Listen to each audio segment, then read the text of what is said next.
ஆதார வைத்தியசாலைக்கு முன்பாக திருமணவில் வைத்தியசாலையினுடைய பயணம் பெறுகின்ற மக்கள் போராட்டம் நடத்தி கொண்டிருக்கின்றார்கள். உண்மையில் ஒரு வைத்தியசாலையை பொறுத்தவரையில் மிக முக்கியமான நபர் என்பவர் அந்த வைத்தியசாலைக்கு சிகிச்சை பெற வருகின்ற நோயாளி. எங்களுடைய கோரிக்கையும் நோயாளிகள் எந்த விதத்திலும் பாதிக்கப்படக்கூடாது என்பதற்காகத்தான் இந்த போராட்டம் நடைபெற்று கொண்டிருக்கிறது. உண்மையில் இந்த ஆதார வைத்தியசாலையை பொறுத்தவரையில் இதனால் பயன்பெறுகின்ற நோயாளிகள் என்றால் வடமராட்சி கிழக்கிலிருந்து, இங்கே பூனரியிலிருந்து, சரசாலையிலிருந்து, நாவற்குடியிலிருந்து அவ்வளவு பரந்த பிரதேசத்திலிருந்து வருகின்ற மக்களாக இருக்கின்றார்கள். எங்களுக்கு பொறுத்தவரையில் இந்த வைத்தியசாலையினுடைய இயல்பு நிலை வளமைக்கு திரும்ப வேண்டும். அதே போல இங்கே சிகிச்சைகள் எல்லா நோயாளிகளுக்கும் ஒழுங்கான முறையில் கிடைக்க வேண்டும். வைத்தியசாலையினுடைய வளங்கள் சரியான முறையில் பயன்படுத்தப்பட வேண்டும். எதுவுமே வீணடிக்கப்படக்கூடாது. அது தவிரவும் நோயாளிகள் இங்கே கிடைக்கக்கூடிய வைத்திய வசதிகளுக்கு பதிலாக வேறு இடங்களுக்கு வைத்தியம் பார்ப்பதற்கு செல்வதற்கு நிர்பந்திக்கப்படக்கூடாது. ஆகையினால் எங்களுடைய இந்த போராட்டம் இன்றைக்கு இந்த வைத்தியசாலையை பொறுத்தவரையில் மிக முக்கியமான நபர் அந்த வைத்தியசாலைக்கு சிகிச்சை பெற வருகின்ற நோயாளி தான் என்ற அடிப்படையில் தான் நடைபெற்றுக் கொண்டிருக்கிறது. இது யாருக்கும் எதிரானதோ அல்லது யாருக்கும் ஆதரவானதோ அல்ல. இது நோயாளிகள் நலன் சார்ந்த ஒரு போராட்டம். ஆகையினால் இந்த போராட்டத்தினுடைய தன்மையை புரிந்து கொண்டு எங்களுக்கு எல்லோரும் ஒத்துழைப்பு வழங்க வேண்டும் என்று கேட்டுக்கொள்கிறோம். இந்த இடத்தில்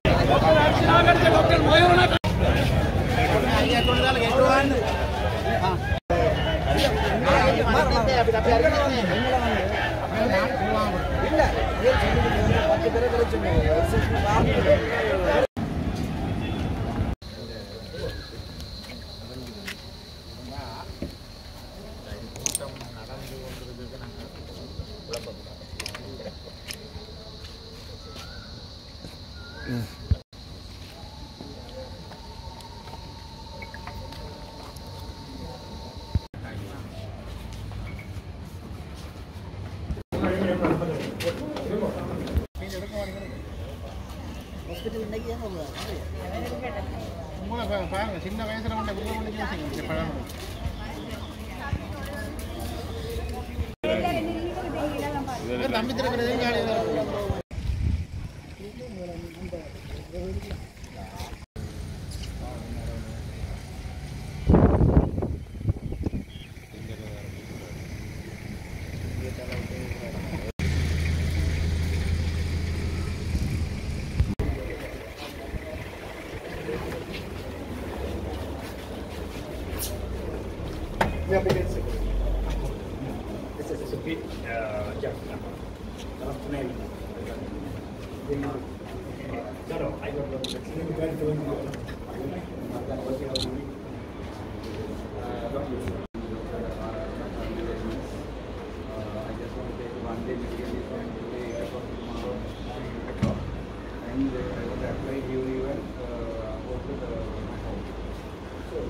Now he has any communication within the hospital.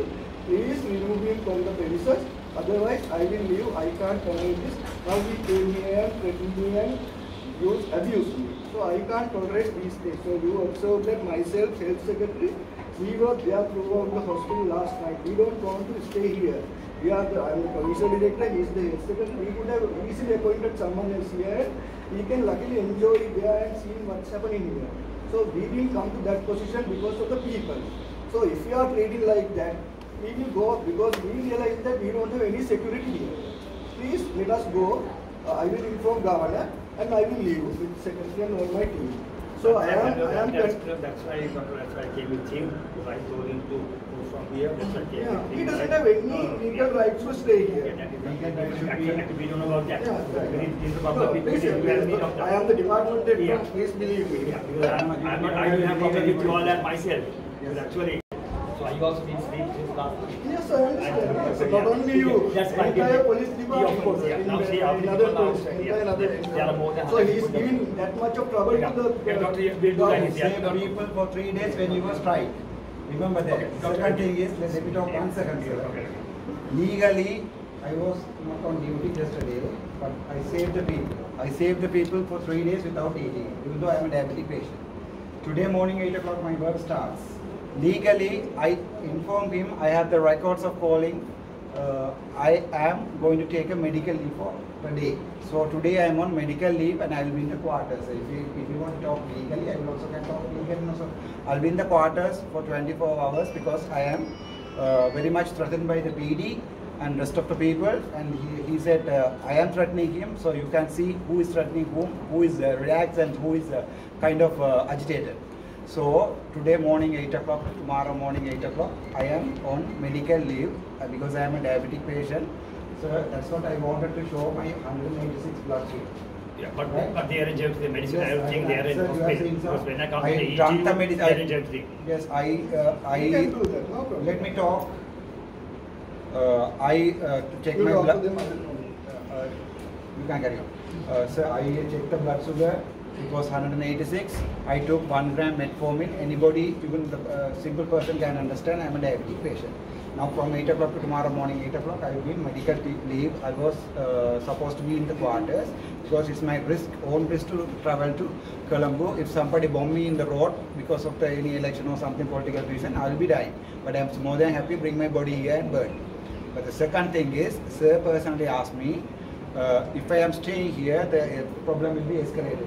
Yeah. So, sir asked me personally to make public peaceful things, isn't it, sir? Environment, yeah. Yes, Yeah. make a public environment. This is a hospital.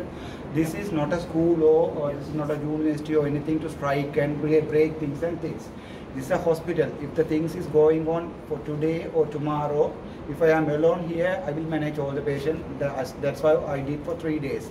But if I am leaving here, another doctor should come and work, isn't it, sir? Yeah. So they are willing to come and work here and they want me to go out.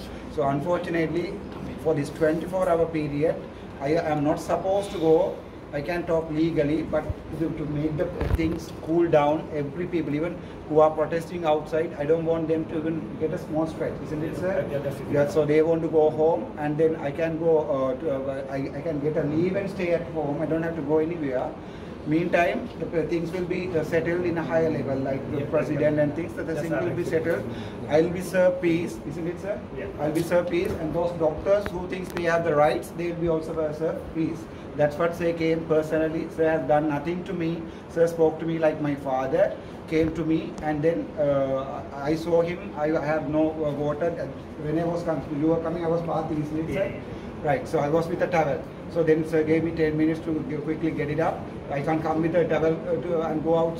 So then I came and got the medicine and went. Now I am asking Sir, let it. Ask Dr. Patrana also to be very patient. He's senior than me, being very patient. My legal rights to be preserved. He can't say which is my legal right. I have the right. Even if I say something, he say something. The courts will decide, sir, who have the rights. At this moment, I have the right to write in the book. Unfortunately, today they are strike. There's no book. So Sir has promised me. Sir will witness whatever the things in the courts, saying that he is also a human being now. Saying that there was no book, no, sir. Yeah, no. At the time we don't have the book because our office is closed. So Sir has asked me to come and give me the media release, saying that there is no problem at this hospital. This thing I told you to come and... Yeah. Speak to the PD, and the PD has reviews. Dr. Saman Patra, who is not a medical administrator, he came to the medical administration to do the committee medicine. That's the thing. So now it's over. I will listen whatever Sir says to save the people, isn't it, sir? Right. Thank you so much.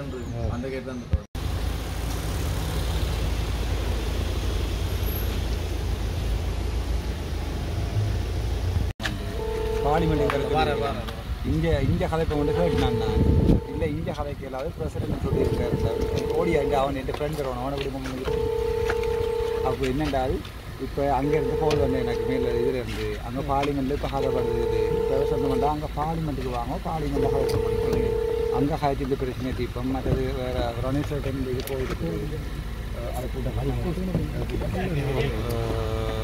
பார்லிமெண்ட்லையும் சொல்லியிருக்குது சரிதானே இப்போ அதால் இப்போ பிரச்சனை படாமல்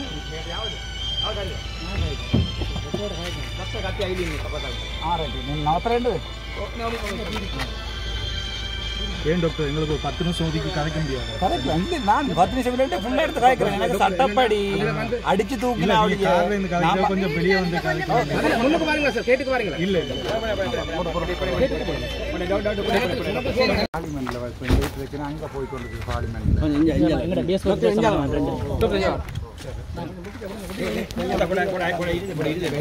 சம்பந்தமான பிரச்சனை வந்து இன்றைக்குமே எல்லாரும் காய்ச்சி கொண்டு வந்தாங்க என்னோட பிரசிடென்ட்லேருந்து எல்லாருமே காய்ச்சிருந்தாங்க அப்போ இப்போ வந்தப்போ நாட்டில் வேறு ஸ்ட்ரைக்கெல்லாம் போய் கொண்டு இருக்குது அப்போ நாடு ஃபுல்லாக குழம்பிட்டான்னு சொன்னால் அது வந்து இப்போ ஒரு அரசியல் பிரச்சனையாக போயிருந்தானே அதால் இப்போ என்ன சொல்லிட்டு கேட்கணும்னு சொன்னால் நீங்கள் அங்கே வாங்குவோம் அங்கே கதைச்சிட்டு இப்போ என்ன லீவ் போட சொல்லியிருக்கணும் லீவ் போடுறது புத்தகம் இருக்கையில் அங்கே அப்போ எங்கள் ஏஎஸ்பி சார் தான் வந்துருந்தவர் சார் வந்து எனக்கு ஃபுல் ப்ராமிஸ் தந்தவர் அதாவது வந்து நான் லீகலாக அந்த புத்தகத்தில் சைன் பண்ணுறேன்னு சொல்லி இப்போ பிடி சாரோட காய்ச்சி நான் அந்த ரெக்கார்டும் முதல் நான் தந்திருக்கிறேன் பிடி சார் என்னென்னா நீ வெளியே போக நான் தெளித்துவம் மட்டும் தான் அவர் சொல்லி கொண்டிருக்கிறார் சமன் பாத்திரன் சார் பட் எனக்கு என்னோட சார் எஸ்எஸ்பி சார் சொன்னவர் என்றால் இப்போ இது கொஞ்சம் கூட பிரச்சனை பாடியால் பார்லிமெண்ட் அங்கேருந்து கோல் வந்தது எனக்கு பார்லிமெண்ட்டில் இந்த விஷயம் காய்ச்சி கொண்டிருக்கிறேன் நான் இப்போ வந்து சட்டப்படி இந்த செகண்ட் நான் தான் எம்எஸ் என்ன புத்தகத்தில் சைன் பண்ணல இந்த இதை விட்டுட்டு போயில இப்போ பிடி சமன் பாத்திரனை வந்து சார் சொல்லி கொண்டிருக்கிறேன்னு சொன்னால் தான் எம்எஸ் என்று சொல்லி கொண்டிருக்கிறார்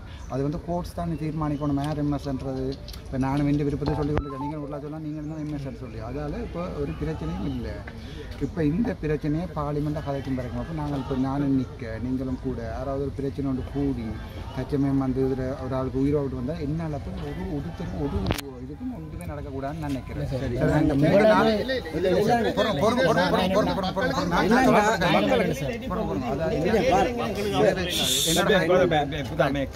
මම තමයි negotiate කරේ පොඩි දෙමන කියන්නේ.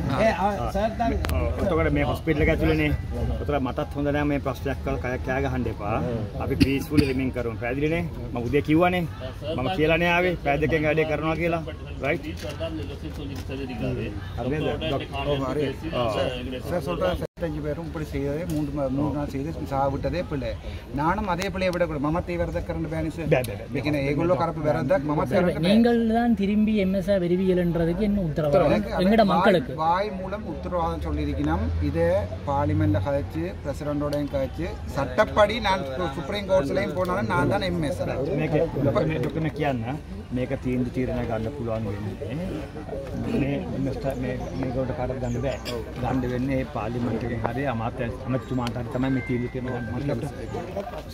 சார் சொல்கிறேன் பிடி சார் வந்து ஒரு நிமிஷத்தில் நீங்கள் எம்எஸ்எல்னு போயிடலாம் அது சட்டம் இல்லை தானே அது பார்லிமெண்ட்லேயோ ஜனாதிபதியோ அல்லது வந்து நீதிமன்றத்திலேயோ தான் இதை கழிச்சு யார் எம்எஸ் யார் எங்கே போகிறது யார் பண்ணுறது டிசைட் பண்ணலாம் இப்போ சட்டப்படி நான் தான் எம்எஸ் சட்டப்படி நான் சேருக்கு முன்னாடியே மற்ற இது தந்துருக்கேன் நான் எம்எஸ்ஆ லீவு போட்டுட்டு அங்கே போய் கதைச்சி போட்டு வரேன் ஓகே சரி எல்லாம் சரி நாங்கள் அதை எங்களுக்கு செய்ய வேண்டிய ஒன்று தானே இன்றைக்கு இந்த இல்லை நாங்கள் அதை இப்போ கேட்கல இப்போ நாங்கள் கேட்குறது இன்றைக்கு இந்த மக்கள் உங்களுக்கான போராட்டம் செய்து கொண்டிருக்கீங்க நீங்கள் பார்த்து கொண்டு வந்துருப்பீங்க இவ்வளோ நேரம் ஸ்டாண்ட் பையில் நாங்கள் இப்போ சொல்கிறேன் என்னென்னா எங்களுக்கு எதுவுமே தேவையில்லை இந்த மக்களுக்கு நீங்கள் இந்த போராடிய மக்களுக்கு ஒரு நன்றியையும் நான் திரும்பி வருவேன் என்ற உங்களோட வாயால் கூறிட்டு இந்த போராட்டத்தை நீங்கள் நிறைவு செய்யுங்க என்னில நம்பிக்கை வச்சு இந்த போராட்டத்தை நிறைவு செய்யுங்க நான் திரும்பி உங்கள்கிட்ட வருவேன் எந்த பிரச்சனையும் இல்லை என்றதை நீங்கள் உங்களோட வாயால் சொன்னால் அவையில் இதுவரைக்கும் தெரியாது அந்த உறுதியை நீங்க பப்ளிக் கொடுக்கணும் நேற்று 8 மணில இருந்து உங்களுக்காக ஸ்டாண்ட் பை நின்றது அந்த பப்ளிக் வந்து எனக்கு செய்த உதவியை நான் வாழ்க்கையில மறக்க மாட்டேன் சட்டப்படி என்ன திருப்பி வர பண்றதுக்கு எனக்கு உதவி செய்யுங்க அது நீ உங்களோட டிமாண்ட் என்னவோ அது எங்களுக்கு வையுங்க பொதுமக்களுக்கு வையுங்க எங்களால இயன்ற அளவு நாங்கள் அதை தீர்ப்போம் ஒரு பிரச்சனையும் இல்லாம இப்ப கலஞ்சி போய் சரிதா நீங்கள் வெளிக்கிறன்றதுல விருப்பமில்லை தானே நீங்கள் இப்போ செய்ய வேண்டியது இது ஒரு தடவை நாங்கள் வரையில நீங்கள் உள்ள வெளியிலே போக வேண்டாம் சரிதானே கேட்டுக்குள்ள ரெண்டு சனத்துக்கு நான் அந்த கேண்டிஸ் கொடுத்து எல்லாம் உங்களோட நிலவரத்தை சனத்துக்கு சொல்லுவோம் இதை சேருக்கு வடிவா சொல்லுவோம் நான் ஒரு ડોક્ટર ළඟට ඇවිල්ලා ડોක්ටර්ට බොහොම ළඟ වෙලා සහෝදරයා වගේ කතා කරලා සාත්තාගේ කතා කරලා වැඩි. ඔතකොට රයිට් නමුත් ඕගොල්ලෝ මම කියන එක ආයෙ නැතුව පාර බාස්ටේන ආයි මහජනතාවට. මම උසාවියට ගියා නම් ඕගොල්ලෝ මේ අවුරුද්දම උසාවියට හැම මාසෙම උසාවිය යනවා. one more thing ડોક્ટર කියන්න මේකක් කියලා මට වගේ ප්‍රශ්නවල. ඔව් අන්න ඒක තමයි. සතුටට කියන්නේ சாதாரணமாக போலீஸ்ன்றது கடமையை தான் செய்கிறது சரிதானே போலீஸ் வந்து வேறு யார்ட்ட உந்துதலால தான் சொல்லி பணத்து கூட செய்யறேன்னு சொல்லி போலீஸ்காரன் மனுஷர் தானே மச்சான் இந்த அப்பாவும் ஒரு போலீஸ்காரன் මං කාරණේ හරි මගේ තාත්තත් පොලිසියේ මගේ තාත්තත් පොලිසියේ අන්න ඒක තමයි මං කියන්නේ මේගොල්ලෝ ඕගොල්ලෝට ගහලා ඒකට ඕගොල්ලෝ මේගොල්ලෝ තමයි මේ කුසාව යන්නේ වෙන කවුරුත් යන්නේ නැහැ ඒ නිසා පොලිස්ට සපෝට් එකක් දෙන්න போலீஸுக்கு வந்து நல்ல சப்போர்ட் ஒன்று கொடுங்கோ நான் போகிறது வந்து பார்லிமெண்ட்ல இந்த விஷயத்தை கதைச்சு கொஞ்சம் ஒன்று திருப்பி வரும் எனக்கு இந்த நான் ஒன்று சொல்கிறேன் கடைசியாக இந்த ஹாஸ்பிட்டல் இல்லையண்டா நான் விட்டுட்டு வெளிநாடு போகணும் சரிதானே நான் வேலை செய்ய மாட்டேன் வேலை செய்ய மாட்டேன் நீங்க வெளியே போனாலுமே இதுல இருந்து நீங்க கண்டுபிடிச்ச தப்பு நீங்க அடுத்து நாங்க வந்து இப்ப ஒரு தரம் இதுல வர மாட்டோம் இதுல உள்ள ஒரு தரம் வர வேண்டாம் டாக்டர் மட்டும் நான் மட்டும் கூட்டிக் கொண்டு போலீஸ் சேர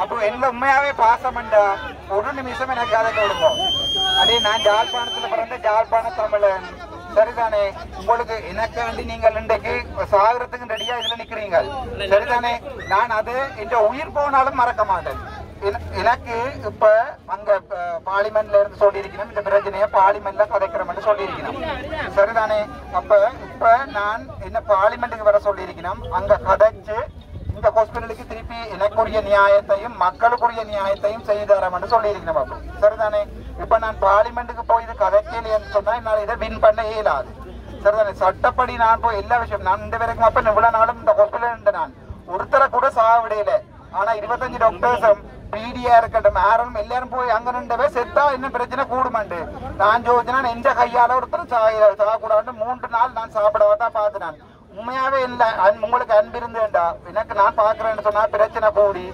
உங்களுக்கும் பிரச்சனை வந்து உண்மையாவே போலீஸ் எங்க போலீஸ் எஸ்எஸ்பி சார் வந்து எஸ்எஸ்பி சார் வந்து என்னோட உண்மையாவே வந்து கதைச்சவர் அப்போ நாங்களும் தொழில் செய்யறோம் பப்ளிக்கும் பாவம் இது உண்மையாவே பேர்ந்த ஒரு பிரச்சனை ஆயினாடா உங்களுக்கு ஏதாவது கூட நடக்கும் அல்லது அவைக்கு ஏதாவது கூட நடக்கும் நான் உண்மையா போலீஸ்ன்றது எங்கள்ல ஒரு ஆக்கள் தானே சரிதானே சாதாரண மனுஷர் தானே நான் யூனிஃபார்ம் போட்டு ஒண்ணிக்கிறோம் என்ன பொறுத்த வரைக்கும் நான் ஒரு நீதியை மதிக்கிற ஆள் மச்சான் அதால தயவு செய்து நான் சொல்றது கேளுங்க போலீஸ் சொல்றது என்னன்னு சொன்னா இந்த பிரச்சனையை பண்ணி பாட்டிட்டு பார்லிமெண்ட்ல போய் கதைச்சிட்டு வாங்க டாக்டர்னு சொல்லி அங்கேயும் என்னோட எல்லாருமே கதைச்சு நான் பெரியாக்க நான் பேர் சொல்லல அங்க வாங்கோ இப்ப பார்லிமெண்ட்ல கதைப்பட்டு கொண்டு இந்த விஷயம் அங்க வாங்கோ கதைச்சிட்டு திருப்பி வருவோம் ஆனா நான் ஏமாற்றப்பட்டா இந்த தமிழ் மக்களுக்காண்டி நான் ஒன்றையோடு சொல்றேன் நான் டாக்டரா வாழ்க்கையில வேலை செய்ய மாட்டேன் நான் எங்கேயாவது போயிடுவேன் சரிதானே அது வேற நான் போய் பார்லிமெண்ட் இப்பவும் அப்போ சட்டப்படி நான் தான் எம்எஸ் விளங்குதா உங்களுக்கு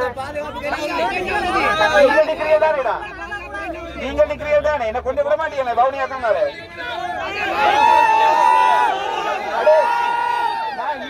இந்த வரைக்கும் ஒரு போலீஸ் பாதுகாப்பு வைக்கல இன்னும் வந்து வேட்ட போலீஸ் பாதுகாப்பு 2 தரவு உண்டு நான் சொன்னான் அந்த போலீஸ்காருக்கு இன்னும் 2 பேரை பாதுகாப்பு போடுங்க என்ன யாழ்ப்பாணத்துல நான் நிக்கிறது சவுத்ல இல்ல கொழும்புல இல்ல நான் நிக்கிறது யாழ்ப்பாணத்துல 30 வருஷம் செத்து தான் போனாங்களே ஒழிய நாங்க ஒரு நாள் அழிஞ்சு போயில நாங்க திருப்பி எழுவோம் எனக்காண்டி இதுல நின்ற எல்லாருக்குமே நான் ஒவ்வொரு ஆளை வந்து வீட்டுல கதைச்சு இந்த கிட்டத்தட்ட இந்த போன்ல ஒரு 50,000 மிஸ் கால் இருக்குது.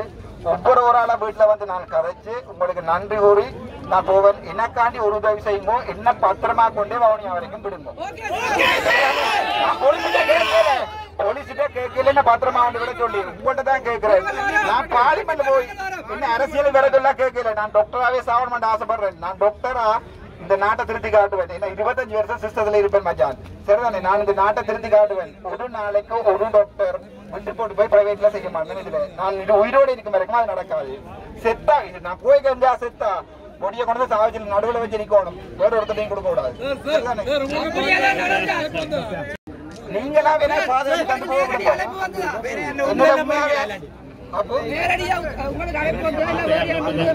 ஒரு பிரச்சனை இல்ல. எனக்காண்டியடா போலீஸோட சப்போர்ட் பண்ணுங்க. அதே எங்கிட்ட உண்மையாவே அடே உந்துல இருந்து பாருன்னு இந்த 3 நாள்ல நான் போயிருப்பேன். இப்பவே போயிருப்பேன். முடிஞ்சே செய்வேன்னு சொன்னாண்டா. வேணுமெண்டா போய் வீடியோ எடுத்து பாரு. நான் கூட போட்டி எடுத்து பாரு. யாழ்ப்பாண தமிழண்டா. அதால நான் சொன்னேன். டாக்டர் நம்பல நம்பித்தான் அங்க உத்தியோகர் அவ்வளவு ஒரு ஹாஸ்பிட்டல் வேலையை மாட்டா.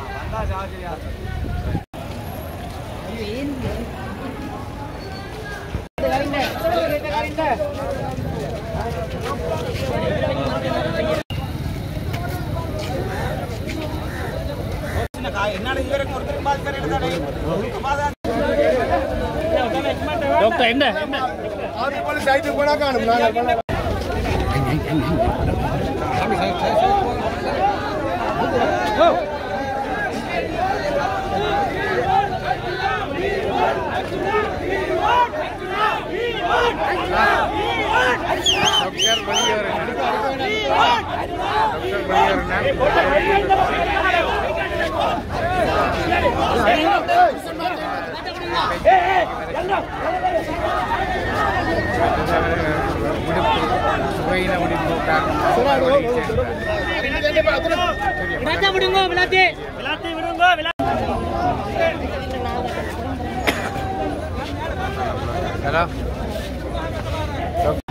மக்களிடம் கதைச்சு சரியா